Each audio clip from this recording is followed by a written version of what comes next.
Astérix. Le parc d'attractions a annoncé la fermeture de son delphinarium. Ça va dans le sens d'une proposition de loi discutée par les députés aujourd'hui.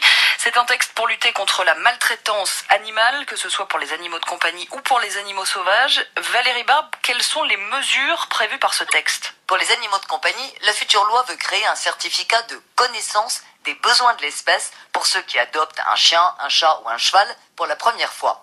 Le but, lutter contre les abandons en informant mieux sur ce que demande un animal et sur ce que ça coûte. Le texte veut aussi durcir les sanctions quand il y a maltraitance, jusqu'à 3 ans de prison et 45 000 € d'amende en cas de mort de l'animal. Les abandons d'animaux seront aussi plus sévèrement punis. Pour les animaux sauvages, ce sera bientôt fini d'en voir dans les cirques itinérants. Ce sera interdit dans les 5 ans. Pareil pour les delphinariums qui ne pourront plus avoir de cétacés. Terminer aussi les animaux sauvages dans les fêtes privées, les discothèques ou à la télévision. C'est également la fin pour les 3 élevages de visons d'Amérique qui existent encore en France. Ils seront fermés d'ici 2 ans. Et pour parler de cette proposition de loi, on est ce matin avec 2 invités. Dans quelques minutes, on va passer un coup de fil au gérant d'une animalerie à Ahuy. On est aussi avec Fabien Robert, le président de l'association Combactive qui lutte pour la cause animale. Bonjour. Bonjour. Elle vous convient, cette proposition de loi ? Alors elle me convient dans le sens où on parle des animaux, donc c'est déjà une belle avancée. Maintenant c'est vrai que quand on regarde dans le détail, on se rend compte assez facilement qu'elle manque énormément d'ambition. Enfin elle a été bridée dès le début par le groupe qui la met en place. C'est-à-dire qu'est-ce qui manque cruellement par exemple ? Des précisions logiques. Je refais un petit flashback, il y a comme des grosses thématiques là, on parle de la protection animale et puis de la défense des animaux, de la maltraitance, et il y a des sujets typiques comme l'industrie alimentaire, en l'occurrence l'élevage industriel qui n'est pas abordé du tout, et la chasse. Voilà, donc ça c'est Christophe Cassaner qui a briefé ses troupes en leur disant on ne parlera pas de ces thématiques-là, qui sont les plus importantes. Maintenant, bon, c'est vrai qu'on parle du reste, et puis on peut quand même se féliciter qu'on parle des animaux, voilà.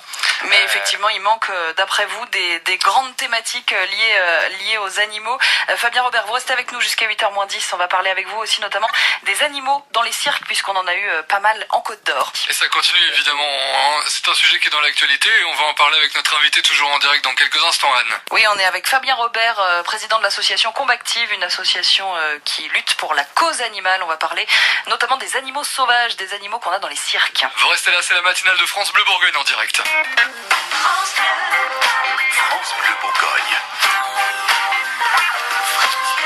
Comment on fait pour limiter la maltraitance animale ? On en parle ce matin parce qu'une proposition de loi sur le sujet arrive à l'Assemblée nationale. On est avec Fabien Robert, c'est le président de l'association Combactive qui lutte pour la protection animale. Vous venez d'entendre le gérant de l'animalerie Tom & Co. Les animaleries, vous, ça vous pose un problème, Fabien Robert ?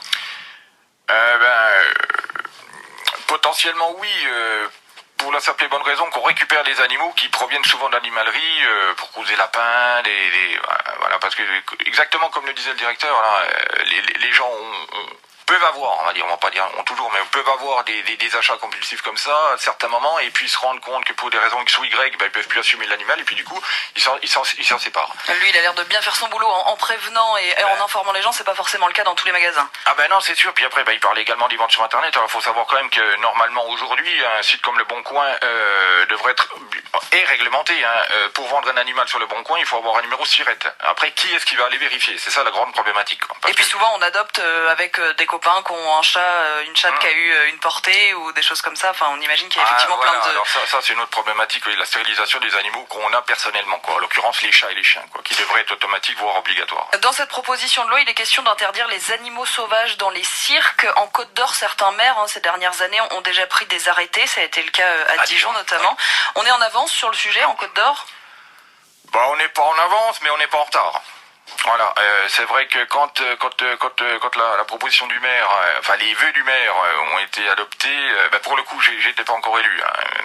Voilà, mais ce sont des collègues écologistes qui sont allés voir le maire pour justement proposer d'arrêter d'accueillir des animaux sauvages, en tout cas des cirques avec des animaux sauvages, et le maire a accepté parce que ça va dans le bon sens. Aujourd'hui, la population se rend compte des choses, se rend compte que les animaux ont une vie, ont une sensibilité, puis du coup que des animaux comme un éléphant, comme un tigre, n'ont rien à faire dans un cirque, a fortiori itinérant, quoi.